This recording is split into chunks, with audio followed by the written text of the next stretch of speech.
Agora conosco o jurista e colunista do Pleno.news também, Sim. André Marcília. Ele já está aqui com a gente. Um prazer enorme te receber aqui, Marcília. Boa tarde, professor. Boa tarde, Monique. Boa tarde, Marcos. Prazer estar aqui com vocês e com toda a audiência. Muito obrigado. A gente vê, muito se fala nessas ingerências dos ministros do STF sobre o legislativo. Quando o Bolsonaro era o presidente, esses desmandos atingiam também o executivo e eles se acham donos do país e não se submeteram ao voto popular. Qual é a solução para se pacificar uma nação de dimensões continentais como o Brasil sem respeito à Carta Magna? Como é que se resolve esse problema, hein? Olha, Marcos, é complicado. Aliás, eu até esbocei, vamos dizer assim, uma resposta a essa pergunta no artigo em que eu me questionava, o título era esse, ele questionava o seguinte: o que fazer com o STF inconstitucional? Porque o STF, no momento em que ele não segue mais o texto da Constituição, ele próprio se torna inconstitucional.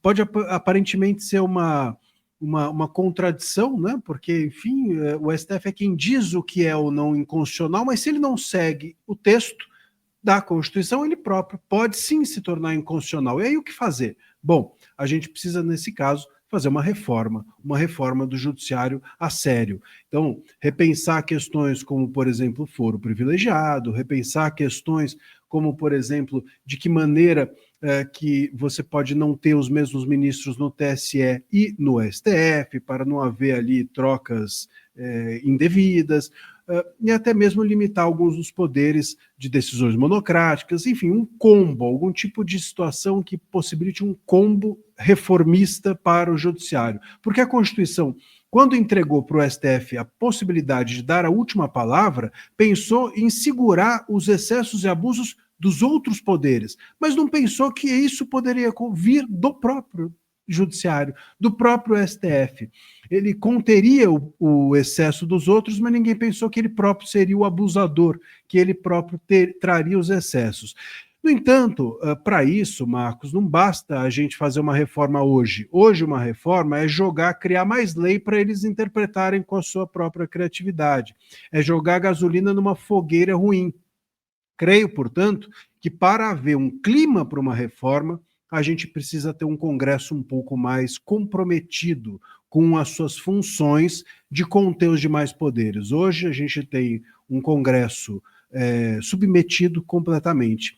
E cada vez mais, lamentavelmente, sobretudo pela posição dos presidentes das casas legislativas. A gente tem bons deputados, mas uma péssima Câmara do ponto de vista institucional. Bons senadores, mas um Senado fraco.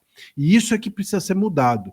Quando a gente tiver um legislativo forte, institucionalmente comprometido, aí a gente vai ter clima para uma reforma que apenas nesse lugar é que terá a possibilidade de algum tipo de mudança. Claro, a outra possibilidade seria o próprio STF voltar atrás, mas está na cara que eles não vão jamais recuar. Porque se eu fosse parlamentar, Marcília, eu estaria nesse momento me submetendo a uma autocensura muito grande, porque você tem que tomar cuidado o tempo todo com o que fala. Então, a gente tem o caso do Daniel Silveira, outro dia foi o Marcel Van Hatten, agora o Sóstenes Cavalcante dá uma declaração à imprensa e o ministro Flávio Dino vai lá e entra com uma intimação ou uma intimidação, né? A gente não sabe. Mas o artigo 53 da Constituição, ele não dá margem para dúvida. Ele é claro, ele diz: deputados e senadores são invioláveis, civil e penalmente, por quaisquer, essa palavrinha aí define tudo, quaisquer de suas opiniões, palavras e votos. Sua análise, doutor, é difícil, né? Como interpretar de forma diferente? Tem duas palavras aí que são fortíssimas. Um, invioláveis, e outro, quaisquer palavras. Como é que você pode interpretar? Não, quaisquer aqui nesse caso não são todas. Pô, mas é quaisquer. Ah, não, mas invioláveis. Ah, mas nesse caso dá para violar. Não, é invioláveis. Então, eu não sei se o problema aqui é de falta de conhecimento constitucional, eu não sei se aqui o caso é de falta de conhecimento gramatical, ou se é apenas cara de pau. Eu acho que são os três, talvez.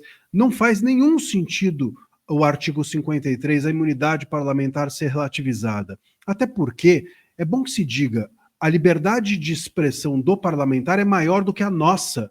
A Constituição, quando colocou... Aliás, esse quaisquer, ele nem vem de 88, ele veio de uma reforma.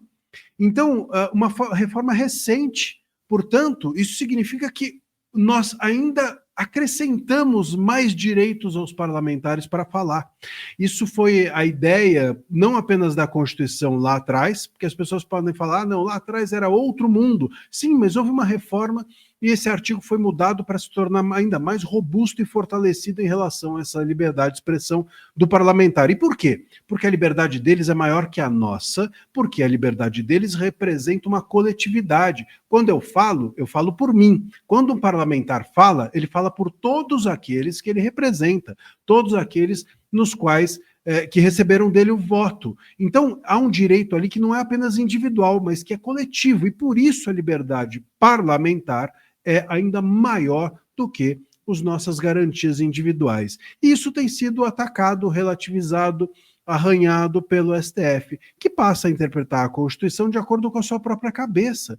É muito grave a gente ter uma corte que acha que é interpretável quaisquer o termo e invioláveis, mas é isso que tem acontecido. E isso tem acontecido nas barbas do Congresso. Desde 2019, isso vem acontecendo, com as liberdades individuais de todos, da imprensa, dos políticos, do cidadão, das pessoas que se manifestam em redes sociais. O Congresso deixou isso acontecer. Você bem lembrou o caso do Daniel Silveira. O caso do Daniel Silveira foi preso porque o Congresso deixou. Ele permitiu. O indulto que ia ser concedido ao Daniel Silveira foi o Congresso também que permitiu ser relativizado.